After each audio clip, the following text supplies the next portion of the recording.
Hello दोस्तों, कैसे हो आप सभी लोग। आशा करता हूँ अच्छे होंगे। दोस्तों, स्वागत है आपका अपने YouTube channel study with Ajay में। दोस्तों, लेके आ गया हूँ दिल्ली पुलिस के 15 क्वेश्चंस मैथ के। जो दिल्ली पुलिस में 15 क्वेश्चंस मैथ के आते हैं दोस्तों, उन्हें हम मिनिमम टाइम में कैसे सॉल्व करें वो इस क्लास में बताया जाता है। दोस्तों, इससे पहले अपनी 3 क्लासेस हो चुकी हैं दोस्तों। उनमें क्या होता है, इस क्लास में आने का आपका फ़ायदा क्या है दोस्तों, आपको पूरा मैथ रिवाइज हो जाएगा। इसमें टॉपिक वाइज नहीं होता दोस्तों। अगर आपको रिवाइज करना है, रिवीजन करना है, अगर आपका बेसिक क्लियर हो चुका है तो ये क्लास आपको रिवीजन करने के लिए बेहतर है। और इसमें आपको हर टॉपिक से, हर चैप्टर से क्वेश्चन देखने को मिलेगा। ठीक है दोस्तों, क्लास स्टार्ट करते हैं। पहला क्वेश्चन आपकी स्क्रीन पर है दोस्तों। 3 वस्तुओं को प्रति वस्तु 200 रुपये के मूल्य पर ख़रीदा गया। उनमें से एक वस्तु को 12.5% की हानि पर बेच दिया गया। अन्य 2 वस्तुओं को उस मूल्य पर बेचा गया जिसमें पूरे सौदे में 20% का लाभ हो। तो 2 वस्तुओं पर होने वाला लाभ प्रतिशत क्या है दोस्तों। 3 वस्तुएं हैं, प्रत्येक वस्तु 200 रुपये के मूल्य पर ख़रीदी गई है। 3 वस्तुएं हैं दोस्तों, प्रत्येक 200 रुपये के मूल्य पर ख़रीदी गई है। तो वस्तुओं का क्रय मूल्य कितना हो गया, 600 रुपये। अब ये कह रहा है दोस्तों, पहली को तो 12.5% की हानि पर बेच दिया गया, और अन्य 2 को कितने लाभ पर बेचा जाए ताकि पूरे सौदे में 20% का लाभ हो। पूरे सौदे में दोस्तों अगर 20% का लाभ होगा तो विक्रय मूल्य कितना होगा दोस्तों, ये 120% निकाल लेंगे इसका। 12 × 72, 720 रुपये। मतलब कि हमारा क्रय मूल्य 600 है और 720 रुपये का विक्रय मूल्य होना चाहिए। पहली वस्तु पर क्या है दोस्तों, फर्स्ट पर क्या है दोस्तों, 12.5% की हानि। पहली वस्तु अगर 200 रुपये की है, प्रत्येक वस्तु 200 रुपये की है, पहली पर अगर 12.5% की हानि होगी दोस्तों, 12.5% का मतलब 86% वो वस्तु बेची होगी। ठीक है दोस्तों, इसे 865/10 लिख सकते हैं।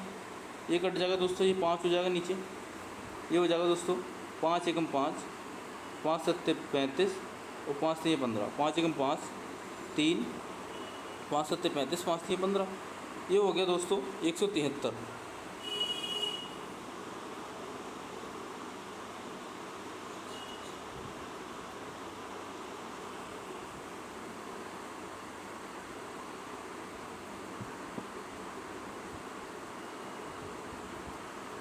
दोस्तों ये 87.5 होगा, ना कि 86.5। 87.5 होगा, ना कि 86.5। 87.5 ये हो जाएगा दोस्तों 5 × 5, 5 × 7 = 35 और 5 × 25 175।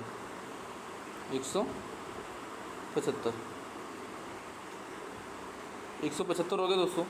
जो पहली वस्तु थी वो 175 रुपये में बेच दी।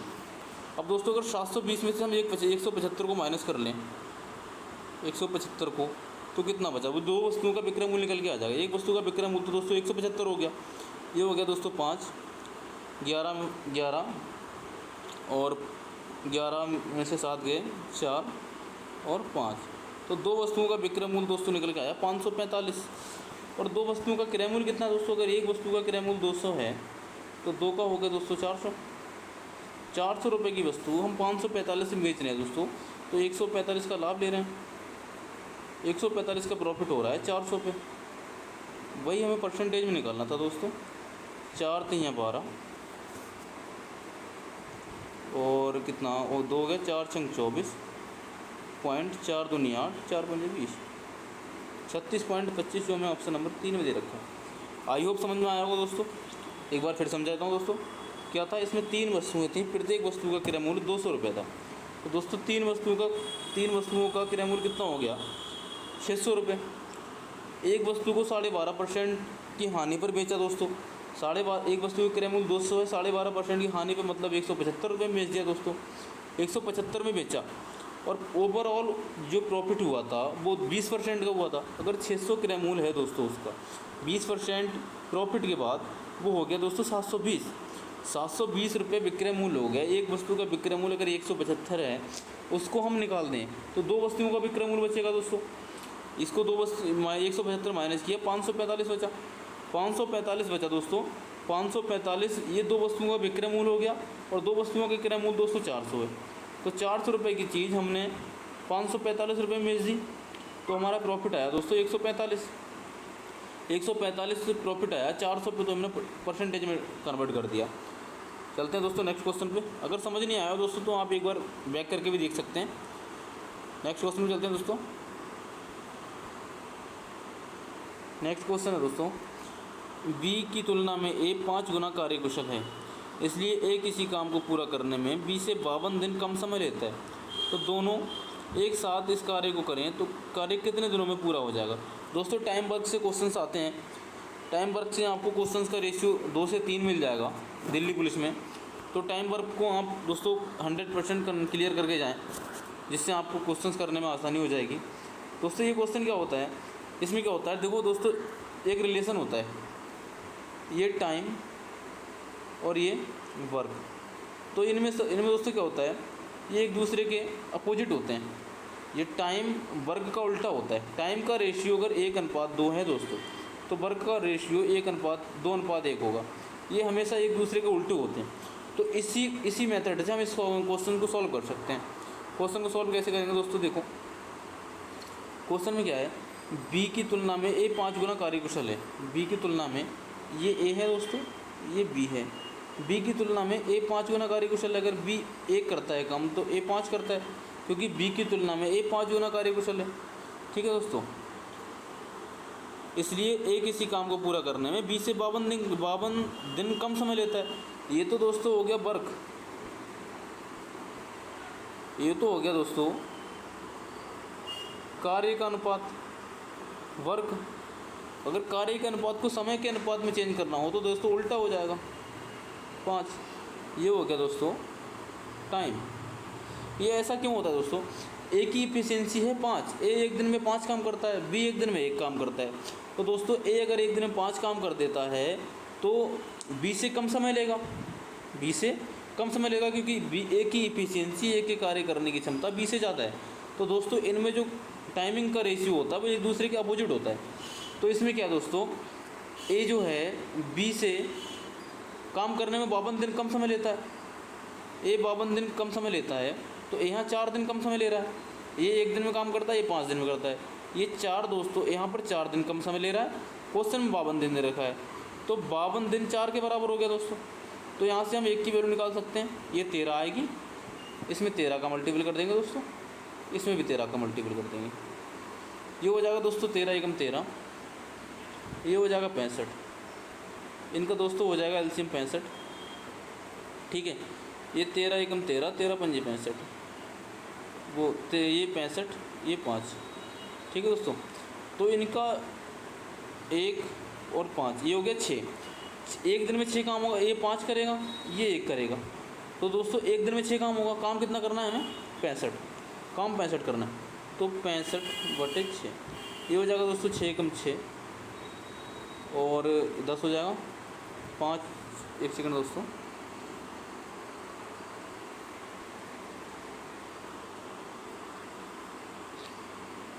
ये हो जाएगा दोस्तों, ये 65/6 ये हो जाएगा दोस्तों 10। 5 बचा 10 सही, 5/6 ये अपना आंसर हो जाएगा। फ्रैक्शन में अपना आंसर ये भी मिल सकता है 65/6, आंसर अपना ये 10 सही 5/6 ये भी मिल सकता है। फ्रैक्शन में दे रखा होगा तो ये होगा। अगर इसको सॉल्व किया होगा, पॉइंट में किया होगा, तो इसे पॉइंट में भी लिख सकते हैं दोस्तों। ठीक है, आई होप समझ में आएगा दोस्तों। ये क्या होता है, कार्य का अनुपात समय के अनुपात का उल्टा होता है। यहाँ पर हमें कार्य का अनुपात दिया था, इसको हमने समय का अनुपात में चेंज कर लिया। वहाँ पर डिफरेंट दे रखा था समय का दोस्तों 52 दिन, यहाँ पर था दोस्तों 4 दिन, तो हमने 4 को 52 दिन के बराबर रख लिया। यहाँ पर हमने 1 माना था तो 1 की वैल्यू 13 रख दी। यहाँ 5 माना था दोस्तों, यहाँ के 5 की वैल्यू 65 हो गई। अगर ये क्वेश्चन बन गया, एक काम को 13 दिन में करता है, बी उसी काम को 65 दिन में करता है, तो दोनों एक साथ मिलकर इस काम को कितने दिन में करेंगे, ये क्वेश्चन बन गया दोस्तों। यहाँ पे इनका रेशियो हमने एलसीएम निकाला, वो 65 आया। इसकी इफिशियंसी 5 आई, इसकी इफिशियंसी 1 आई। तो एक दिन में 5 काम करेगा, एक दिन में 1 काम करेगा, तो दोनों मिलकर करेंगे दोस्तों, तो एक दिन में 6 काम हो गए। काम हमें करना है 65, तो 65 काम 6 की इफिशियंसी करना है, तो ये हो जाएगा दोस्तों 10 सही 5/6। आई होप समझ में आएगा दोस्तों। चलते हैं नेक्स्ट क्वेश्चन पर। दोस्तों आप क्लास को वॉच कर लेते हैं पर चैनल को सब्सक्राइब नहीं करते, क्लास को लाइक नहीं करते। दोस्तों आपको अगर सच में क्लास अच्छी लगती हो, क्लास पसंद आती है, तो क्लास को लाइक करें, चैनल को सब्सक्राइब करें, दोस्तों के साथ शेयर करें दोस्तों, ठीक है। नेक्स्ट क्वेश्चन दोस्तों आपकी स्क्रीन पर, वह छोटी से छोटी संख्या कौन सी होगी जिसे 12, 21 और 35 से विभाजित करने पर समान शेषफल 2 प्राप्त होगा। ठीक है दोस्तों, ये क्वेश्चन क्या है, देखो 12, ये क्वेश्चन मैंने पिछली क्लास में भी कराया दोस्तों। 12 और 21 और 35, 21 और 35 दोस्तों, इसमें क्या है, हमें शेषफल 2 लेना है, ये नॉर्मल सवाल हो गया। इसमें हम 35 के एलसीएम, इन तीनों का एलसीएम ले लेंगे। एलसीएम लेने का भी तरीका मैंने आपको बताया दोस्तों पिछली क्लास में। हम इसको 21 को दोस्तों हम लिख सकते हैं, 21 को दोस्तों हम 21 को 7 × 3 लिख सकते हैं दोस्तों। 35 को हम 7 × 5 लिख सकते हैं। इसमें क्या 7 कॉमन हो गया दोस्तों, तो हम इन छोटी संख्याओं के एलसीएम लेंगे जिनका एलसीएम हो जाएगा 15 और उसमें 7 का मल्टीपल कर देंगे, 15 × 7 = 105। अब दोस्तों ये 21 और 35 का एलसीएम आ गया, 21 और 35 का। तो दोस्तों अब हमें 12 रह गया था, तो 12 और 105 का एलसीएम निकाल लेंगे। ये कितना हो जाएगा दोस्तों, ये 3 का डिविजिबल है दोस्तों, ये हो जाएगा 3 × 4, ये हो जाएगा 3 × 3 × 9 और 3 × 5 = 15। ठीक है दोस्तों, तो देखो 3 इन दोनों में कॉमन है, 35 और 4 का एलसीएम निकाल लेंगे। 35 और 4 का एलसीएम होता है 4 × 5 = 20 और 4 × 3 = 12 और 2 × 14 = 140। अब 3 इन दोनों में कॉमन था दोस्तों, तो इसमें 3 का मल्टीपल कर देंगे, 14 × 3 = 42, तो 420 इनका एलसीएम हो गया। 420 वो संख्या हो गई जो 12, 21 और 35 तीनों से डिवाइड होगी। तो हमें डिवाइड तो लेना था पर शेषफल भी 2 प्राप्त करना था, तो इसमें हम 2 जोड़ देंगे, तो हमारा 422 आंसर आ जाएगा। आई होप समझ में आया होगा दोस्तों। चलते हैं नेक्स्ट क्वेश्चन पर। दोस्तों ये क्वेश्चन आप ये मत समझना कि इजी हैं तो एग्ज़ाम में नहीं आएंगे दोस्तों। मैंने खुद दिल्ली पुलिस का एग्ज़ाम 2020 में 76 नंबर के साथ क्वालिफाई किया है। तो दोस्तों मेरे को पता है कि कौन कौन से क्वेश्चन दिल्ली पुलिस के एग्ज़ाम में आते हैं और कितनी टाइमिंग के साथ आते हैं दोस्तों, कितनी टाइमिंग लेते हैं वो सॉल्व होने में। तो मेरा खुद का एक्सपीरियंस है दोस्तों। इन क्वेश्चन को आप ये मत समझना कि क्वेश्चंस इजी हैं तो ये एग्ज़ाम में नहीं आएंगे। आप जिस दिन एग्ज़ाम देने जाओगे, एग्ज़ाम हॉल में बैठ के आप देखोगे कि हाँ ये क्वेश्चन का जो बेस है, जो मेथड है, वो आपको देखने को मिलेगा एग्ज़ाम हॉल में बैठ के। ठीक है दोस्तों, चलते हैं नेक्स्ट क्वेश्चन में दोस्तों। नेक्स्ट क्वेश्चन है दोस्तों, एक चुनाव में 2 प्रत्याशियों के लिए 3:10 के अनुपात में मतदान हुआ, यदि सब मत वैध हैं। दोस्तों क्वेश्चंस को मैंने आपको पहली क्लास में बताया था कि क्वेश्चंस को, जो भी क्वेश्चन हम पढ़ रहे हैं उस क्वेश्चन को आराम से पढ़ें। उस क्वेश्चन को आराम से पढ़ेंगे दोस्तों तो क्या होगा, आप एक बार में क्वेश्चन को समझ पाएंगे। देखो क्वेश्चन को सॉल्व करने से ज़्यादा इंपॉर्टेंट है क्वेश्चन को समझना। क्वेश्चन अगर समझ गया मतलब कि 80% क्वेश्चन सॉल्व हो गया। ठीक है दोस्तों, इसमें क्या दे रखा है, 2 प्रत्याशी हैं जिसमें एक प्रत्याशी ए है, एक प्रत्याशी बी है। इसको 3:10 के अनुपात में वोट मिले। तो दोस्तों हमें यहाँ से समझ में आ जाना चाहिए कि टोटल वोट उसको 13 मिले, मतलब टोटल वोट जो पड़े हैं वो 13 वोट पड़े हैं। अब यहाँ जो भी हमारा, अब इसमें पूछा क्या है, तो कुल कितने मत डाले गए, तो दोस्तों टोटल मत यहाँ 13 हैं, तो हमारा जो आंसर होगा वो 13 का डिविजिबल होगा। ठीक है दोस्तों, पहली बात तो हम यहाँ से सॉल्व कर सकते हैं, आगे जाने की ज़रूरत नहीं है। 13 का डिविजिबल देख लेंगे। ठीक है दोस्तों, ठीक है, यहाँ पे अगर 13 का डिविजिबल हमें 1 से ज़्यादा दिख रहे हैं तब हम क्या करेंगे दोस्तों, इसमें क्या देखा, विजेता प्रत्याशी को 1,56,200 वोट मिले। ठीक है दोस्तों, विजेता को कितने मिले, तो विजेता दोस्तों जिसको ज़्यादा वोट मिले होंगे वही तो विजेता होगा, जिसको ज़्यादा वोट मिले होंगे वही विजेता होगा। यहाँ पर दोस्तों ज़्यादा वोट हमें किसको दिख रहे हैं, बी को, तो बी की वैल्यू दे रखी है दोस्तों 15,62,00, 15,62,00, ये बी की वैल्यू दे रखी है, मतलब कि 10 की। अब हमसे क्या पूछा है दोस्तों, टोटल वोट हमारा 13 है दोस्तों। ये 0 कट जाएगा, सिंगल 0, 13 दूनी 26, 2, 13 चौका 78, 0, 13 पंजे 65, मतलब कि 3, और दोस्तों 13 एकम 13 और 7 20। तो दोस्तों अपना हो जाएगा 20, 30 और 60, जो कि ऑप्शन नंबर 2 में दे रखा है। आई होप समझ में आएगा दोस्तों।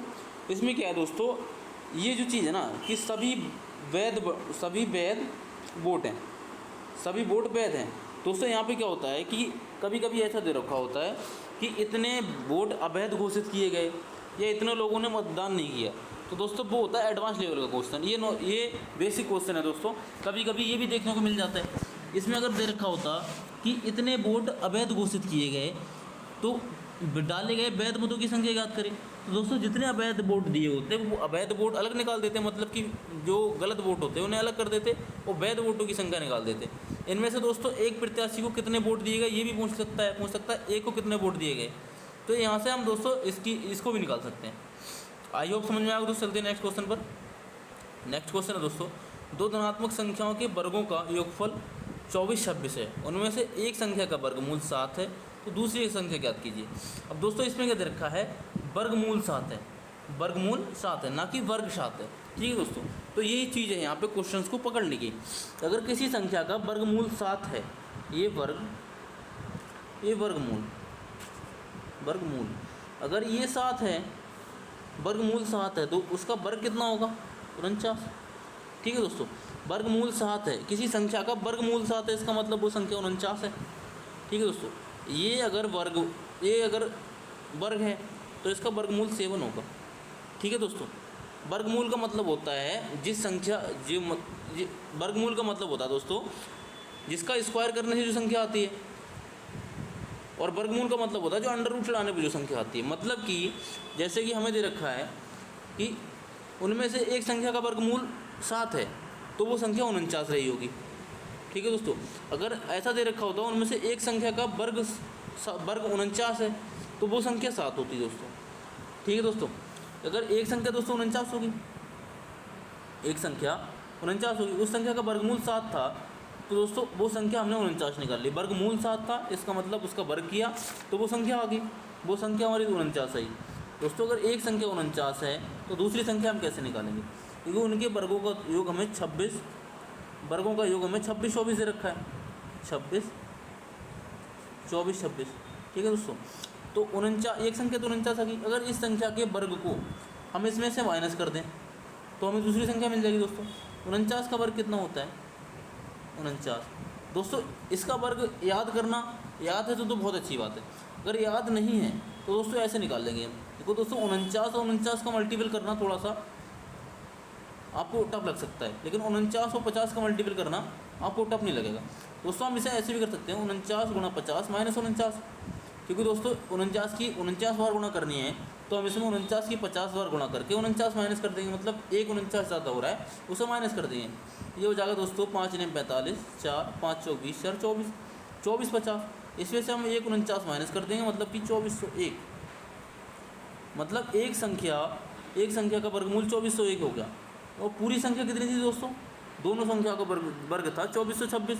अगर 2426 में से हम 2401 माइनस कर दें, 2401 माइनस कर दें तो बचा कितना, 2500, 25 बचा। अब जो 25 है वो किस संख्या का वर्ग है, वो है दोस्तों 5 है। भाई हमसे पूछा था कि दूसरी संख्या क्या है, तो दूसरी संख्या दोस्तों 5 हो जाएगी। आई होप समझ में आएगा दोस्तों। इस क्वेश्चन में क्या था कि दो संख्याएं थी, उन संख्याओं का जो वर्ग दिया था वो 24 26 दिया था। उसमें लिखा था कि एक संख्या का वर्गमूल 7 है, अगर उस संख्या का वर्गमूल 7 है तो वो संख्या 49 रही होगी।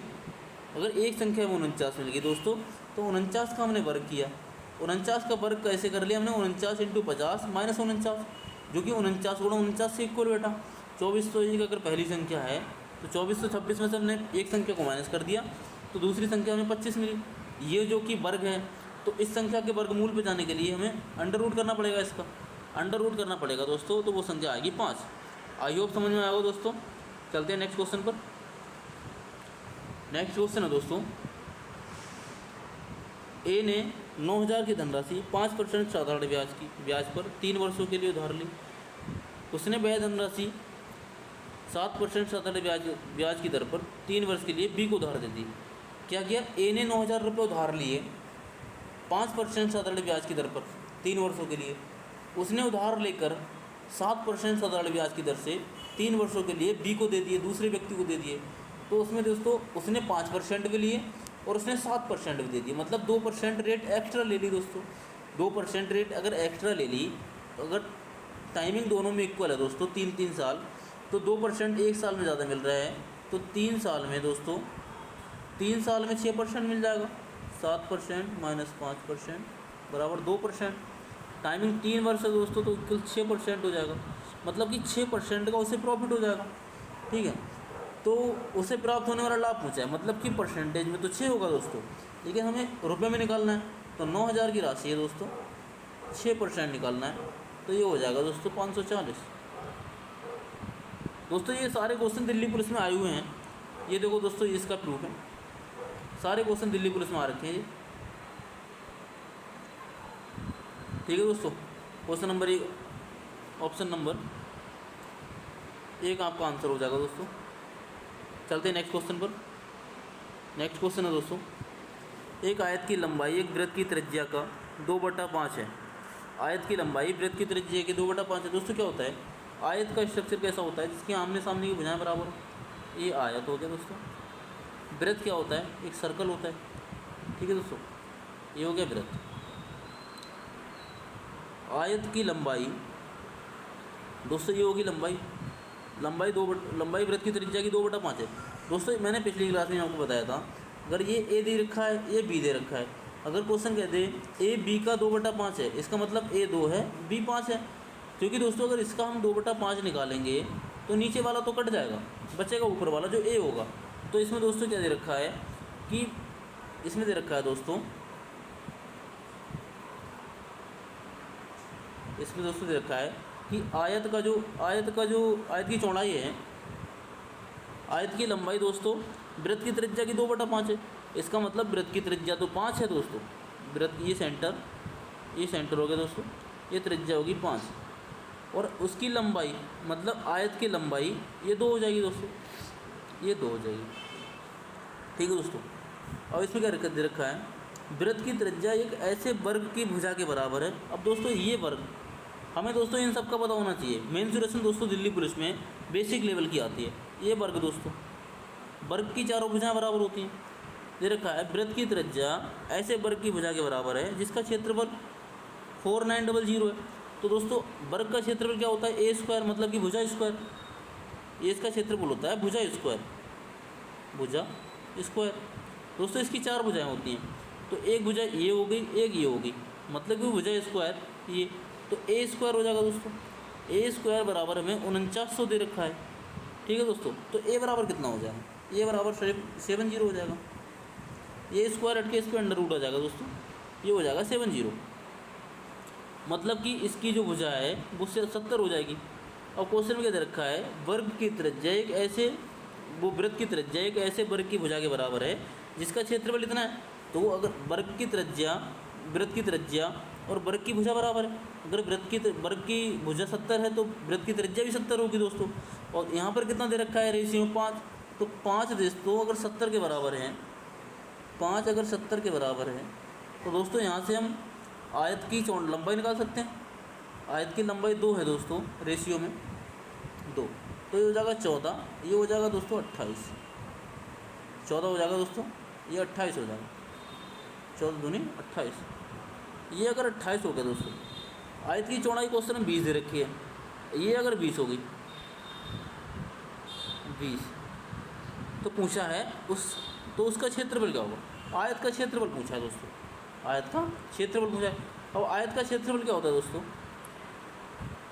आयत का क्षेत्रफल होता है दोस्तों लंबाई गुणा चौड़ाई। अगर इसकी लंबाई दोस्तों 28 है, 28 लंबाई होगी जिसकी, आयत का क्षेत्रफल, आयत का क्षेत्रफल, आयत का क्षेत्रफल ये होता है दोस्तों लेंथ इंटू ब्रेथ। लेंथ कितनी दोस्तों हमारी 28 गुणा 20, 28 गुणा 20। एक सेकंड दोस्तों, ये थोड़ा सा स्पेस का इशू है, नेक्स्ट पेज चलते हैं। ये है दोस्तों आयत का क्षेत्र, आयत की ये लंबाई, ये 20 और ये 28, तो इस आयत का क्षेत्रफल होता है दोस्तों, आयत का क्षेत्रफल ये होता है एल इंटू बी, मतलब लेंथ इंटू ब्रेथ। तो लेंथ कितनी है दोस्तों 20, ये हो गया दोस्तों 560। आई होप समझ में आएगा दोस्तों। एक बार फिर क्लियर कर देता हूँ। इसमें क्या था दोस्तों, एक आयत की लंबाई एक वृत्त की त्रिज्या की 2/5 है। तो एक वृत्त की त्रिज्या ऐसे वर्ग की भुजा के बराबर है जिसका क्षेत्रफल 4900 है दोस्तों। अगर वृत्त उसका क्षेत्रफल वर्ग का 4900 है तो वर्ग का क्षेत्रफल का फार्मूला होता है दोस्तों भुजा स्क्वायर। तो उसकी भुजा 70 रही होगी। अगर उसका क्षेत्रफल 4900 है तो उसकी भुजा 70 रही होगी दोस्तों। उसमें दे रखा है वृत्त की त्रिज्या ऐसे वर्ग की भुजा के बराबर है। तो वर्ग की भुजा और वृत्त की त्रिज्या आपस में बराबर हो गई दोस्तों। ये इसकी त्रिज्या और इसकी भुजा आपस में बराबर हो गई दोस्तों। रेशियो में क्या दे रखा था 5। इसकी जो वृत्त की जो त्रिज्या थी वो 5 दे रखी थी। तो हमने 5 को 70 के बराबर रख दिया दोस्तों। और जो वृत्त जो आयत की जो लंबाई दे रखी थी वो 2 दे रखी थी दोस्तों। तो हमने यहाँ से 2 की वैल्यू निकाली 28 निकली। मतलब कि आयत की जो लंबाई हो गई वो 28 हो गई। चौड़ाई हमें को दोस्तों क्वेश्चन में दे रखी थी 20। तो दोस्तों आयत की लंबाई 28 हो गई और आयत की चौड़ाई 20 हो गई। तो इसमें हमने आयत का क्षेत्रफल पूछा था वो हमने निकाल दिया लंबाई इंटू चौड़ाई से, जो आया हमारा 560, जो ऑप्शन नंबर 4 में है। आई होप समझ में आया हो दोस्तों। क्लास में अगर मज़ा आता है आपको तो क्लास को लाइक करें, चैनल को सब्सक्राइब करें दोस्तों, और दोस्तों के साथ शेयर करें दोस्तों। अपना क्वेश्चन नंबर नेक्स्ट स्क्रीन पे ये दोस्तों क्वेश्चन सेम है। नेक्स्ट क्वेश्चन चलते हैं। सेम नहीं दोस्तों, क्वेश्चन अलग है। इसमें क्या दे रखा है दोस्तों, चीनी की कीमत 25% की कमी होने पर राधा 1200 रुपये में 10 किलो चीनी अधिक खरीद सकती है। तो चीनी की प्रति किलोग्राम मूल कीमत क्या थी दोस्तों। इसमें मूल कीमत पूछी है। तो मूल कीमत कैसे निकालेंगे दोस्तों। देखो चीनी की कीमत में 25% की वृद्धि हुई, इसका मतलब चीनी पहले महंगी थी, पहले चीनी जो थी वो महंगी थी, अब सस्ती हो गई दोस्तों। अब सस्ती हो गई। राधा के पास अगर 1200 रुपये हैं, वो अपने पैसे कम करना नहीं चाह रही। पैसे 1200 के पहले अगर वो 1200 खर्च करती थी, उसने दुकानदार को अगर 1200 रुपये दिए तो दुकानदार ने कुछ रुपये उसे वापस दे दिए। कि उसने कहा कि मैडम चीनी सस्ती हो गई है, आपको इतने पैसे आपके बचे। तो उसने राधा ने बोला दुकानदार से कि मुझे इसके पैसे नहीं चाहिए, मुझे इसकी चीनी दे दो। तो कुछ चीनी एक्स्ट्रा मिली होगी ना। तो दोस्तों वो अधिक जो चीनी मिली वो मिली 10 किलो। 10 किलो चीनी अधिक मिली और 25% की गिरावट होने के कारण 10 किलो चीनी अधिक मिली। तो हमसे क्या पूछा दोस्तों, जो गिरावट होने से पहले उसका मूल्य कितना था दोस्तों। उसने 1200 रुपये दिए। अगर 25% की कमी हुई है तो उसने 25% पैसे बचाए होंगे जिनकी उसने एक्स्ट्रा चीनी ली है। तो हो जाएगा दोस्तों 12 दूनी 24, 300 रुपये। मतलब कि 300 रुपये में 300 रुपये उसे वो बचाती अगर चीनी नहीं लेती तो 300 रुपये उसने बचा लिए, जो कि 300 रुपये 10 किलो चीनी के बराबर थे। 10 किलो चीनी यहाँ से दोस्तों 1 किलो चीनी आएगी अपनी 30 रुपये की। 30 रुपये की उसने 1 किलो चीनी ली। अब जो 30 रुपये किलो चीनी आई वो रेट आया दोस्तों गिरावट होने के बाद का। मतलब कि 25% की कमी हुई थी उसके बाद जो चीनी मिल रही है वो 30 रुपये किलो मिल रही है दोस्तों। लेकिन हमें पूछी है मूल कीमत, मतलब गिरावट होने से पहले। तो ये दोस्तों जो 30 रुपये वैल्यू आई है वो आई है दोस्तों 75% की वैल्यू, क्योंकि 25% की गिरावट हो चुकी थी। तो हमें 100% का मान यहाँ से निकाल देंगे। ये 3 हो जाएगा दोस्तों, ये 10 हो जाएगा, ये 10 × 4 हो जाएगा। ये अपना 40 रुपये प्रति किलोग्राम अपनी पहले मूल लागत रही होगी। ठीक है दोस्तों, जो कि 25% कमी होने के बाद 1200 रुपये में 10 किलो चीनी अधिक मिली। ठीक है दोस्तों, आई होप समझ में आएगा दोस्तों। इस प्रकार के क्वेश्चन भी दोस्तों दिल्ली पुलिस में देखने को मिलते हैं, और इस प्रकार के क्वेश्चन को आप भी ट्राई करके जाएं ताकि एग्ज़ाम हॉल में आपको प्रॉब्लम ना हो। चलते हैं नेक्स्ट क्वेश्चन पर दोस्तों। नेक्स्ट क्वेश्चन है दोस्तों, अगर वृत्त की त्रिज्या में 10% की वृद्धि कर दी जाए तो उसके क्षेत्रफल में कितनी वृद्धि होगी। इस प्रकार क्वेश्चन क्या होता है, वृत्त का क्षेत्रफल दोस्तों, ये वृत्त होता है, ये वृत्त होता है, वृत्त का क्षेत्रफल होता है दोस्तों पाई आर स्क्वायर। ये कह रहा है अगर वृत्त की त्रिज्या में 10% की वृद्धि कर दें तो उसके, वैसे तो दोस्तों ये आपको याद होना चाहिए कि 10% की वृद्धि होगी तो 21% का लाभ होगा। 21% की वृद्धि हो जाएगी उसमें क्षेत्रफल में। दोस्तों क्या होता है, अगर पाई तो दोस्तों कॉमन है, ये पाई स्क्वायर, ये पाई और ये पाई, ये मान लिया दोस्तों वृद्धि होने से पहले का क्षेत्रफल है। अगर इसको हम 10 मानते हैं दोस्तों, ठीक है, तो 10% की वृद्धि होने के बाद दोस्तों अगर 10% की वृद्धि मतलब ये 11, क्योंकि 10 का 10% 1 आएगा दोस्तों, तो 11 हो गया। ये पाई तो कट जाएगा दोस्तों, ठीक है। आर स्क्वायर है तो इसका स्क्वायर हो जाएगा, ये 100, ये 121, यहाँ से दोस्तों 21% निकाल सकते हैं हम, 21% की वृद्धि होगी। पर दोस्तों हमें ना याद होना चाहिए कि अगर 10% की वृद्धि होगी तो 21% क्षेत्रफल बढ़ेगा, 20% की वृद्धि होगी तो इतना परसेंट क्षेत्रफल बढ़ेगा। मतलब कि ये स्क्वायर में बढ़ता है। अगर ये 10 है तो ये 11 हो जाएगा, पर इन दोनों का स्क्वायर होगा तो जो वैल्यू निकलेगी, जो परसेंटेज निकलेगी वो मूल वाले पे निकलेगी, मूल जो क्षेत्रफल था, पहले जो क्षेत्रफल था उस पर। ठीक है दोस्तों, चलते हैं नेक्स्ट क्वेश्चन पर दोस्तों।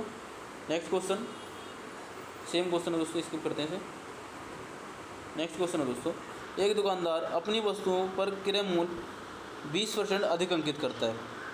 वह उनमें से 3/4 वस्तुओं को अंकित मूल्य पर बेच देता है और शेष को अंकित मूल्य पर 30% की छूट पर बेचता है। तो उसका लाभ या हानि प्रतिशत ज्ञात करें। दोस्तों इसमें क्या है, 3/4 का मतलब क्या है दोस्तों। क्वेश्चन दोस्तों पहली बात तो ये है कि हमें क्वेश्चन देख के समझ में आना चाहिए कि हम क्वेश्चन को सॉल्व कहाँ से करेंगे। ठीक है दोस्तों, इस क्वेश्चन क्या है, एक दुकानदार अपनी वस्तुओं के क्रय मूल्य से 20% अधिक अंकित करता है। यहाँ से हमें समझ में आया, अगर वस्तु का क्रय मूल्य 100 रुपये है तो वो 120 रुपये लिखता है उस पर, मतलब 100 रुपये की उसने खरीदी है तो 120 रुपये उस पर रेट डालता है, मतलब कि मार्क प्राइस डालता है। उसने 3/4 वस्तुओं को, यहाँ से हमें समझ में आया कि उसके पास टोटल जो वस्तुओं की संख्या है वो 4 है, क्योंकि 3/4 होता है दोस्तों। अगर इसे हम 3/4 लिखते हैं, इसका मतलब है ये टोटल हो गया, और ये हो गया मतलब टोटल में से कितना, ये टोटल हो गया दोस्तों। इसमें से कितनी क्वांटिटी हमने खर्च कर दी है, कितनी क्वांटिटी का हमने यूज कर लिया, ये होता है ऊपर।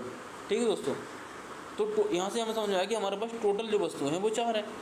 तो 3/4 वस्तुओं को अंकित मूल्य पर बेचा, 3/4 मतलब इसको अंकित मूल्य पर बेच दिया, जो 3 है उसे अंकित मूल्य पर बेच दिया दोस्तों। शेष को, अगर 4 में से 3 वस्तु बेच दी तो बची कितनी दोस्तों, 1 वस्तु बची, 1/4 या 1।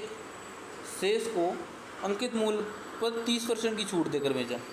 ठीक है दोस्तों, इसमें क्या हुआ, अगर 3 वस्तुओं को हमने अंकित मूल्य पर बेचा, 3 वस्तुओं को अंकित मूल्य पर बेचा, तो अंकित मूल्य उसका कितना है दोस्तों। अगर अंकित मूल्य को हम 100 मानते हैं, अंकित मूल्य अगर 100 मानते हैं तो दोस्तों क्या हुआ, 4 वस्तुओं का अंकित मूल्य 400 हो गया, ये 400 हो गया दोस्तों। ठीक है, ये 400 हो गया। ये आ गया CP मतलब कि कॉस्ट प्राइस, CP मतलब कॉस्ट प्राइस। ठीक है दोस्तों, ये CP हो गया। अगर 3/4 वस्तु को तो अंकित मूल्य पर बेचा, 3/4 मतलब 3 वस्तु को अंकित मूल्य पर बेचा, ये आ गया 3 वस्तुओं का अंकित मूल्य कितना था दोस्तों, अंकित मूल्य था 20% अधिक, 20% अधिक, जो कि क्वेश्चन में दे रखा था कि वह अपनी वस्तुओं पर क्रय मूल्य से 20% अधिक अंकित करता है। 20% अगर क्रय मूल्य 100 है तो अंकित मूल्य दोस्तों 120 होगा, जो कि हो जाएगा 360।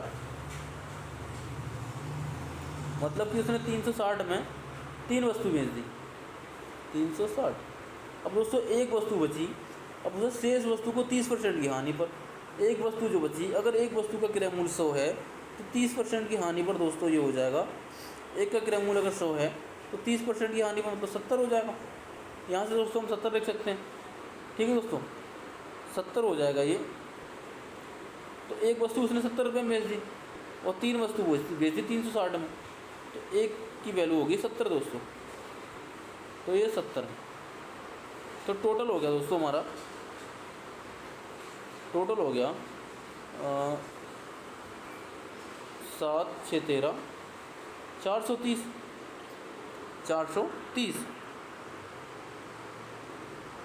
हो गया दोस्तों। और हमने ख़रीदा कितने में था, एक सेकंड दोस्तों इसमें क्या होगा ना, इसमें अपना जो 70% निकाला वो CP पे निकाल दिया, जो लाभ या हानि जो उसके जो क्रय मूल्य दे रखा है उस पर होगा दोस्तों। जो क्रय मूल्य दे रखा है, क्रय मूल्य उसने कितना लगा रखा है, उस पर विक्रय मूल्य कितना लगा रखा है 120, क्योंकि 100 रुपये तो उसका कॉस्ट प्राइस था। जो छूट मिलती है दोस्तों वो मार्क प्राइस मिलती है। अगर 120 उसने मार्क प्राइस लिख रखा है, उस पर 30% की छूट देगा तो दोस्तों ये हो जाएगा 12 सत्ते 84, मतलब कि उसने वो वस्तु 84 रुपये में बेच दी, 84 रुपये में एक वस्तु बेच दी। आई होप समझ में आएगा दोस्तों ये मेथड।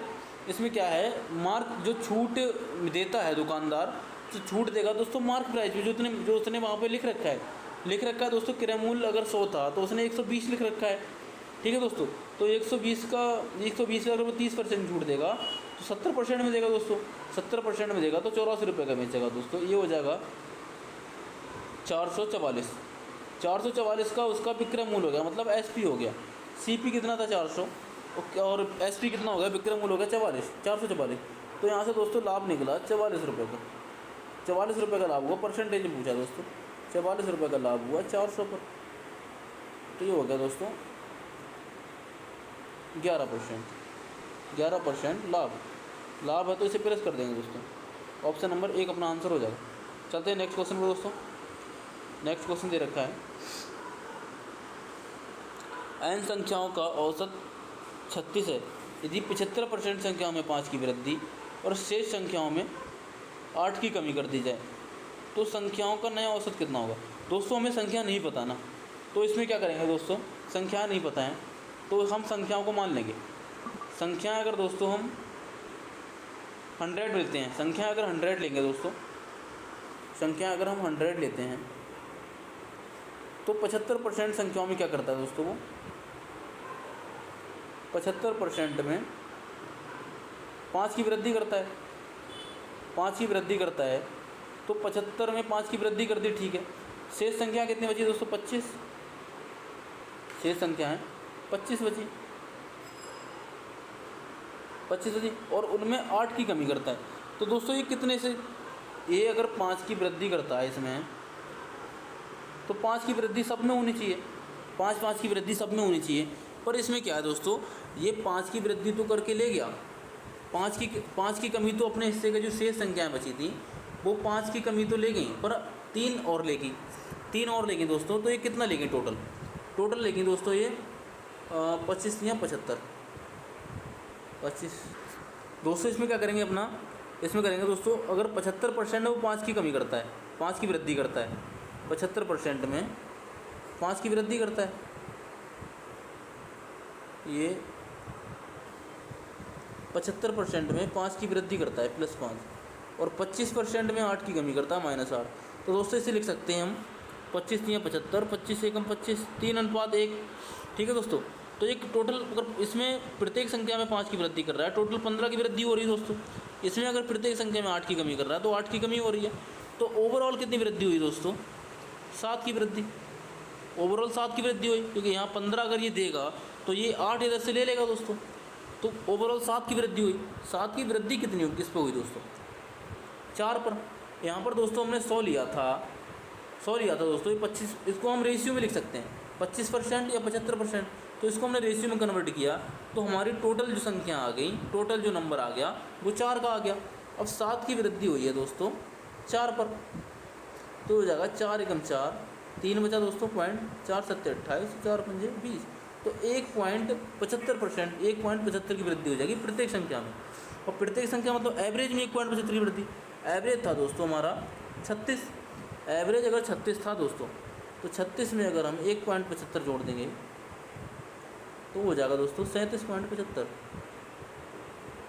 जो कि हमारा आंसर है दोस्तों, 37.75, जो ऑप्शन नंबर 4 में दे रखा है। आई होप समझ में आ गया दोस्तों। हमने क्या माना, नंबर नहीं दे रखा था हमें, उसका एवरेज दे रखा था 36।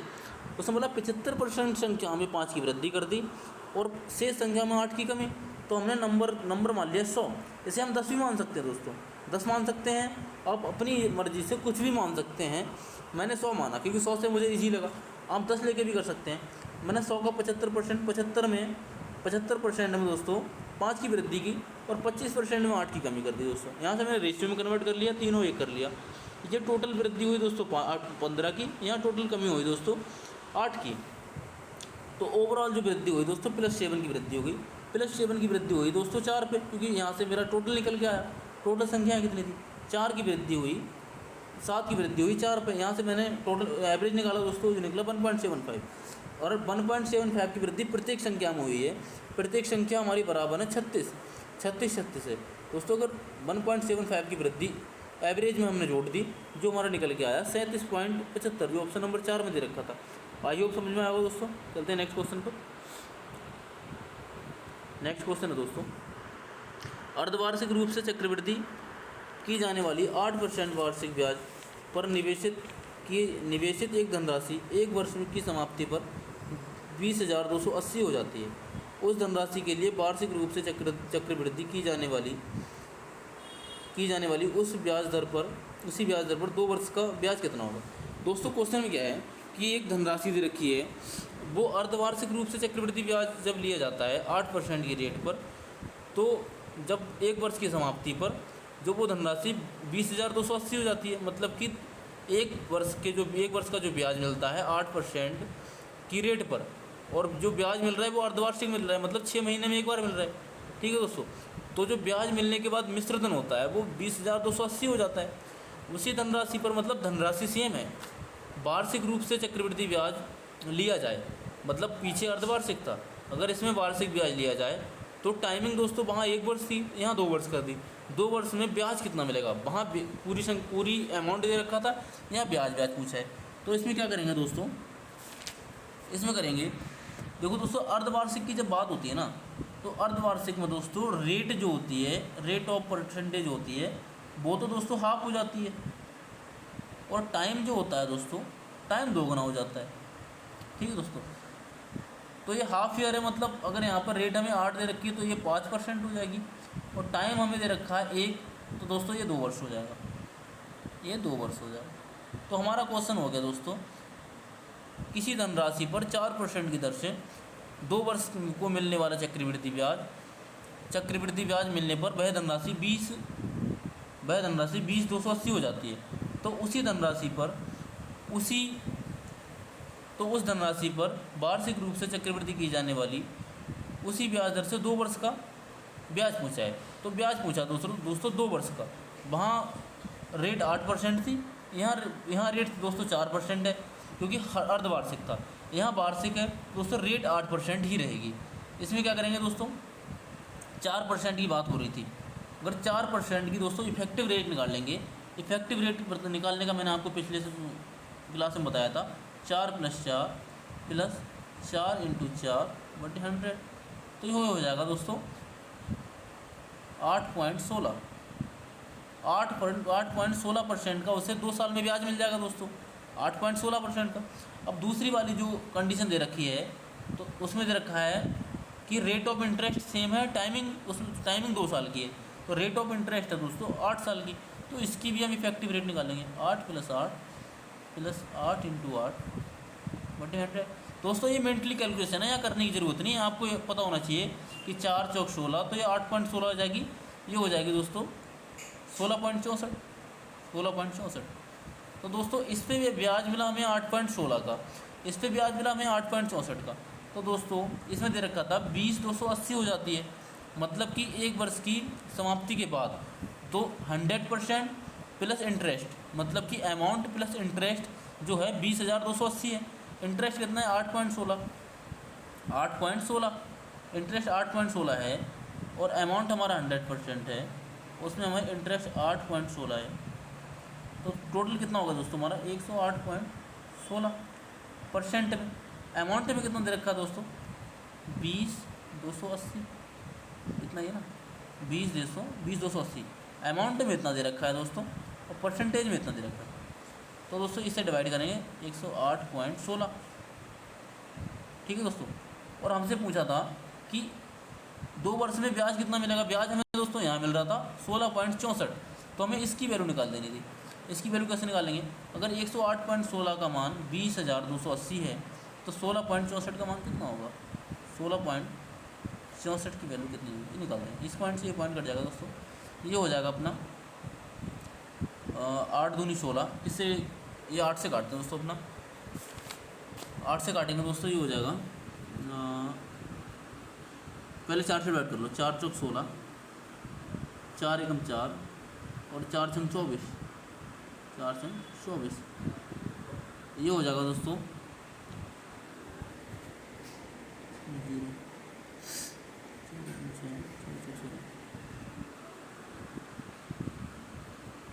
ये हो जाएगा दोस्तों 4 × 16, ये 0 हो जाएगा, 4 × 16 ये 0, 4 × 16, 4 × 1 = 4, 4 × 24, ये तो कट गया दोस्तों, 4 दूनी 8, 4 सत्ते 28 और 4 चौक 16। यहाँ पे होगा दोस्तों 4 दूनी 8, 4 सत्ते 28, यहाँ 0 हो जाएगा दोस्तों, और 4 चौक 16। ये कट गया, 4 से काट दिया।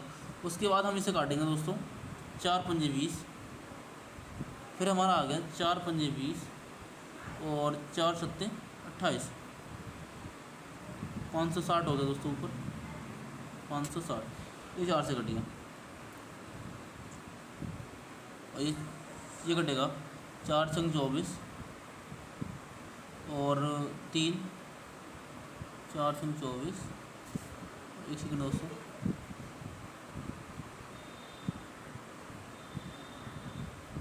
चार संग 24, 3, 4 सत्ते 28, 4 संग 24। ठीक है दोस्तों, तो ये हुआ हमारा 560 बटे 676 इंटू ये कितना था अपना 416, 416। ये सेकंड दोस्तों, ये था दोस्तों अपना 4016। इसे डिवाइड करेंगे दोस्तों 4 एकम 4। दोस्तों इसमें कैलकुलेशन मिस्टेक हो गई। इसमें क्या होगा दोस्तों, अब इसमें मिस्टेक कहाँ हुई एक बार चेक करते हैं। इसे 4 से डिवाइड किया, ये 4 दूनी 8, 4 सत्ते 28, 4 चौक 16। ठीक है, ये 4 चौक 16, 4 एकम 4, 4 चौक। दोस्तों यहाँ मिस्टेक हुई है इसमें, ये यहाँ मिस्टेक हुई है। इसमें क्या होगा दोस्तों 4 चौक 16, 4 एकम 4, 4 चौक 16, ये 414 हो जाएगा दोस्तों। ठीक है, 414। ठीक है, इसको दोबारा 4 से डिवाइड करेंगे, 4 एकम 4, दोबारा 4 से डिवाइड करेंगे दोस्तों, ये दोस्तों 6 हो जाएगा यहाँ, ये 6 हो जाएगा। ठीक है, ये 6 हो जाएगा। फिर इसे फिर 4 से डिवाइड करेंगे, 4 एकम 4 और 4 चौक 16, 104। तो दोस्तों यहाँ ये भी 104 हो जाएगा, 104, 104। फिर इसे 4 से डिवाइड करेंगे,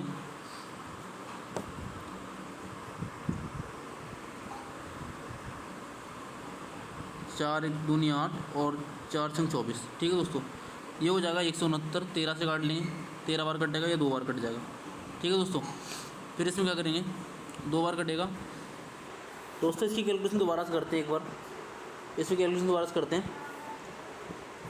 इसमें क्या दोस्तों, अगर 100% अमाउंट था तो 8.16% अगर इंटरेस्ट मिला तो 108.16 हो गया। ठीक है, तो 108 पॉइंट, और उसमें अमाउंट कितना रखा था 20,280। ठीक है दोस्तों, ये हमारे 108.16 के इक्वल हो गया। तो हमें निकालना था कि दो वर्षों में कितना ब्याज मिलेगा, जो था हमारा 16.64। यहाँ से दोस्तों कैलकुलेट करेंगे 16.64, 108.16 था, ये पॉइंट कट जाएगा दोस्तों, 108.16 ये पॉइंट कट जाएगा। फिर उसके बाद क्या होगा दोस्तों, अगर इसे 4 से डिवाइड करेंगे, 4 दूनी 8, 4 सत्ते 28 और 4 चौक 16। ठीक है दोस्तों, 2704, 4 चौक 16, 4 एकम 4 और 4 छंग 24, 416, 4 बार कटेगा। ठीक है दोस्तों, इसे एक बार फिर डिवाइड करेंगे 4 से, 4 छंग 24, 3, 4 सत्ते 28, 4 छंग 24, 676। ये हो जाएगा दोस्तों 4 एकम 4, 404, 104। फिर से डिवाइड करेंगे दोस्तों 4 से, 4 एकम 4, 2, 4 छंग 24, 3, 4 नेम 36, 169। ये हो जाएगा दोस्तों 4 दूनी 8, 4 छंग 24, 26। इसे 13 से डिवाइड करेंगे दोस्तों, 13 दूनी 26, 169। ठीक है दोस्तों, तो हमारा क्या होगा 20,280 बटे 13 इंटू 2, 13 से डिवाइड कर लेंगे, 13 एकम 13,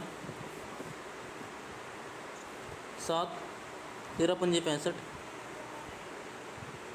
और 13 एकम 13, 7, 13 पंजे 65 और कितना बचा यहाँ दोस्तों, कितना 13 एकम 13, 7, 72 हो गया 72 हो गया, 13 पंजे 65, तो और 13 छः 78, तो होगा दोस्तों 1560 इंटू 2।